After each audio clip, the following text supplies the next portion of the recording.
factible que tengamos una familia en una sociedad en la cual podamos congeniar todos juntos? Gracias a Dios somos todos diferentes. Porque si fuésemos todos iguales sería tan aburrida la existencia del hombre, ¿verdad?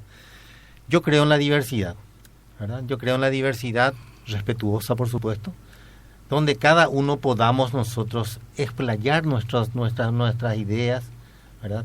Pero siempre llegando a esa confrontación, vamos a llamarla así entre comillas, con mucho respeto y con mucha altura. Hablábamos hoy en esta tarde, yo estuve dirigiendo una oración al Santísimo allá en nuestra capilla. Qué bueno. Y hablábamos justamente de este pasaje evangélico. Y vamos a notar nomás como en la pregunta que le hiciste a Barbarita. ¿Quién no tiene acaso en su casa a lo mejor alguien que un domingo quiere bendecir, agradecer la mesa, y hay gente que hace o caras o hace muecas o ya como directamente, o si no directamente ya vemos que alguien está comiendo, ¿verdad? Sí. Y bueno, y esas son las divisiones de las cuales habla nuestro Señor. Y ojalá, como Él dice, ojalá ya esté ardiendo el mundo. ¿Por qué? Porque eso significa que nosotros estamos confrontando al mundo, a ese mundo que no quiere aceptar la doctrina del Señor. Confrontar en el sentido positivo, ¿verdad? De plantear el problema, explicar lo que queremos, ¿verdad? Cuál es la voluntad del Señor, y aquel que acepte, bienaventurado sea, y al que no, y bueno, ya seguramente el Señor se encargará. Nosotros no somos, tenemos que tener en cuenta también esto, hermanos, nosotros no somos agentes de conversión. La conversión viene del Señor. Nosotros lo que tenemos que hacer es solamente sembrar esa semillita, y el hacer el esfuerzo, ese trabajo inmenso de sembrar esa semillita. Ya los frutos van a ser de Dios. Y otra cosa que es muy importante también, que el Señor desde luego cuando nos creó libres, ¿verdad? Pero esa libertad tiene sus límites. Esa libertad no es ilimitada. Y muchos filósofos dirán, y bueno, entonces no es libertad. Y la libertad absoluta no existe. No existe directamente. Así como dice San Pablo que la libertad no es para que pequemos. Claro. Entonces, volviendo al tema del jueves pasado, del por qué también Dios se enoja, en este punto diríamos que Jesús también enojado dijo esas cosas. Yo creo que no lo hace dentro del contexto del enojo, sino que del contexto de una realidad humana. Como Él conoce tanto el corazón humano, Él sabe que cuando se presente su plan de amor, su plan del reino de Dios, van a surgir opositores, vamos a decir así, reaccionarios, podríamos decir. Y muchos van a reaccionar mal. Pero nosotros tenemos que ser fieles a lo que el Señor nos plantea, a la palabra de Dios contenida en la Biblia, ¿verdad? En el magisterio, ¿verdad? Y también en la santa tradición apostólica que son los tres pilares de nuestra religión. Sí. Entonces se plantea ese problema de que no es precisamente desde el enojo que él plantea, sino que dice, ojalá que todo esto arda. ¿Arda por qué? Porque quiere decir esto, que mis apóstoles, mis discípulos, están sembrando la semilla del reino en el mundo. Y el mundo está reaccionando contra ellos. Recordemos lo que dice también, los estoy enviando a ustedes como corderos en medio de lobos. Eso precisamente no es una frase que él lo diga, es una advertencia, ¿verdad? Porque esos lobos van a reaccionar, ¿verdad? Van a reaccionar, pero nosotros tenemos que ser corderos como el Señor, como el pastor que nos envía. Tenemos que conocer la palabra, la voz de nuestro pastor, y de acuerdo a eso actuar.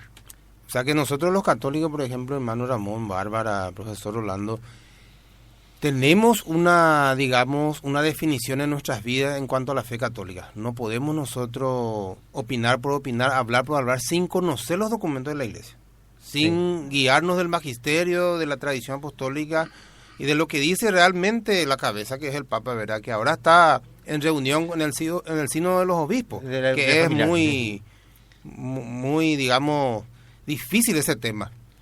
Y ahí San Pedro, en su segunda carta nos dice que las profecías no pueden ser interpretadas por cualquiera, porque son revelaciones sobrenaturales. Por lo tanto, tiene que ser de esa índole la interpretación. ¿Y a quién dio el Señor el poder de poder interpretar las Sagradas Escrituras? A sus discípulos. Entre esos discípulos estaba Pedro, a quien él constituyó como base de su iglesia, ¿verdad? Y nosotros somos seguidores de los apóstoles, por eso la Iglesia Católica es apostólica. Entonces tenemos que partir desde esa base. Hace poco, hermano, hablé con una persona que está en otra religión, digamos, no es la católica, y me dice, ¿dónde está escrito eso? Me dice, porque le dije, pues, el espíritu de gula. Le dije, me dice ella, ¿dónde está escrito eso en la palabra de Dios? Y también y me dice, ¿por qué ustedes dicen, por ejemplo, los 7 sacramentos? ¿Por qué hablan de la Eucaristía? Entonces yo le dije, hermana, ¿será posible que uno no se dé cuenta que nosotros somos humanos, hechos a imagen y semejanza de Dios en el Espíritu, y que nosotros no venimos a este mundo solo a comer? Y el chancho nomás es el que come hasta reventar, le dije, pero nosotros no estamos a eso. Y aparte, todos los sacramentos está escrito en la palabra de Dios. La Sagrada, en Juan 6, por ejemplo, está diciendo la palabra del Señor que no come de mi carne y no de mi sangre, no va a tener vida. Así es simple. Entonces yo le dije, es difícil de hablar con ustedes porque no tienen los libros que nosotros tenemos. Tienen 66, nosotros 73. No es que tenemos de más, le dije, ustedes recortaron. Y es tan difícil, ustedes ni siquiera santifican la fiesta, tampoco ustedes honran a sus muertos. Es porque los pastores no le dicen nada. Sin embargo, nosotros nos inculcan nuestra tradición, nuestro pasado, nuestro antepasado y todas esas cosas. Entonces, es difícil de congeniar y llegar a un ecumenismo, ya que ustedes están tan desviados, desvirtuados, y se creen sus pastores pequeños papas a la cual ustedes obedecen. Y hoy ya los grandes maestros, digamos, de la iglesia que no es la católica, nos han demostrado que hoy vuelven al lugar de siempre, vuelven al catolicismo porque se han dado cuenta que no están completos. Ahí tenemos, por ejemplo, a Fernando Casanova, que es un superhombre que está evangelizando y desde la fuente de la Eucaristía. Entonces, para compartir esto y otros temas, vamos a un corte, hermano, vamos a un corte. Perfecto. Ya regresamos. El poder para moldear el futuro de una república estará en manos del periodismo de las nuevas generaciones. Somos Mixer Radio, para todo el mundo. Estamos en directo todos los días desde las 20 horas. Pero la radio te acompaña las 24 horas. Somos Mixer Radio, tu compañía en conexión. Bien, a ver, una más. Eso, bien. Ese va 1,5.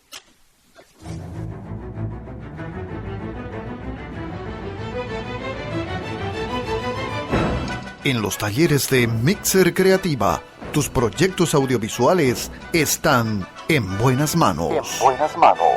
Una presentación audiovisual, ese documental que marque la diferencia. Diseños, impresiones, grabaciones, fotografía. No dudes en comunicarte a mixercreativa@gmail.com y llevamos adelante ese proyecto comunicacional. Mixer Creativa, pasión por las comunicaciones.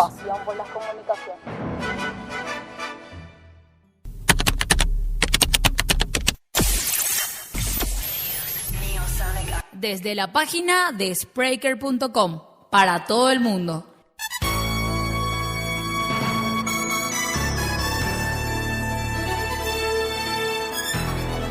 Transmite Mixer Radio Online.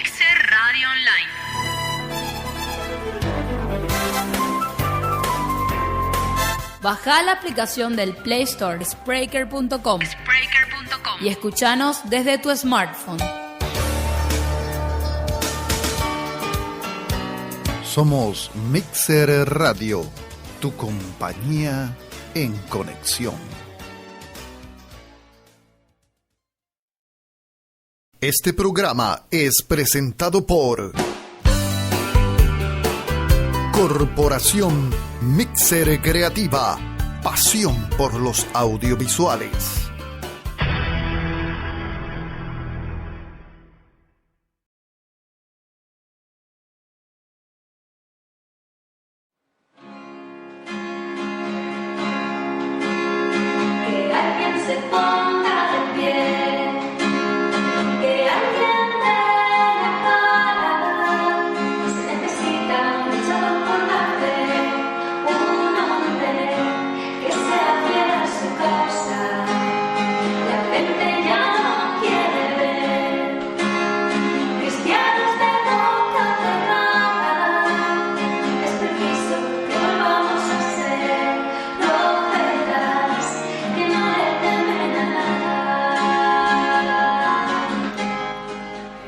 volvemos nuevamente en este programa desde la barca. Y tenemos algunos mensajes, hermano. Sí, señor. Empiezan a responder nuestros oyentes, eso nos da mucha fuerza porque quiere decir que nos escuchan en primer lugar. Y segundo, que de una u otra forma va creando situaciones que merecen a lo mejor un pequeño mensaje. Gracias, mis queridos hermanos. Voy a responder primero a lo que dice Rosaura. Dice, los hermanos de otras congregaciones viven preocupados por la conversión. Mi duda es, ¿quién convierte? Y bueno, lo estábamos diciendo recién nomás, de que nosotros lo que tenemos que hacer es predicar la palabra de Dios, a tiempo y a destiempo, como dice San Pablo. Y bueno, los resultados son del Señor. Ahora, muchas veces tenemos que también tener en cuenta de estas sectas muy proselitistas, ¿verdad? Que con el pretexto de ir a enseñar la palabra de Dios empieza a sembrar dudas en el corazón del cristiano no tan preparado y se convierte en realidad aquello que dice el padre Amatuli, cristiano, católico ignorante, futuro protestante. ¿Por qué? Porque basta que te siembren la duda en el corazón y si vos no tenés una fe bien madura, eso empieza a debilitarse, a dudar de tu fe y al poco tiempo estás con ellos. Si quieren agregar algo. No, está muy bien. Yo creo que también este proceso de ir sembrando, hermano, la palabra, predicando, llevándole ese mensaje de amor, de paz, de bendición, ¿verdad? En la medida que podemos, tenemos que ir regando también. Claro, no, por supuesto. Martín dice, los escucho desde el jueves pasado. Dios es fiel y celoso por sus hijos. Indudablemente que es fiel. Cielos y tierras pasarán, mas tu palabra no pasará. Amén. Celoso por sus hijos, exactamente. Él no quiere el mal de ninguno de sus hijos. Es más, la voluntad salvífica de Jesús, ¿cuál es? Quiere que todos se salven. Hermano, yo quiero quedarme un poquitito en la pregunta y en la respuesta, digamos, de Martín, que nos estaba escuchando el jueves pasado. Y él dice, ¿verdad?, que Dios es un Dios celoso por sus hijos. Hermano Ramón, ¿eres celoso por tu hijo? A mí me pueden hacer cualquier cosa, pero a mis hijos no lo toques. Hermana Bárbara, ¿eres celosa por tu hija? Así mismo, celosísima soy. Yo le he pedido al Señor que, faltando una hora para mi segundo hijo, que el Señor me regaló junto con mi esposa, vino la enfermera y me dice, tenés que poner el nombre a tu hija. Y yo le pedí a Dios que no quiero nena. Y al rato nomás después de la operación, viene la enfermera con su papel y me dice, es varón, había sido cambiarle el nombre a tu hija. Ponerle. Y bueno, son cosas que el Señor hace. Porque el Señor dice, pidan y se os dará. Le pedí todo el tiempo que no quería nena, porque si por los nenes soy celoso, válgame Dios si me hubiera dado la nena.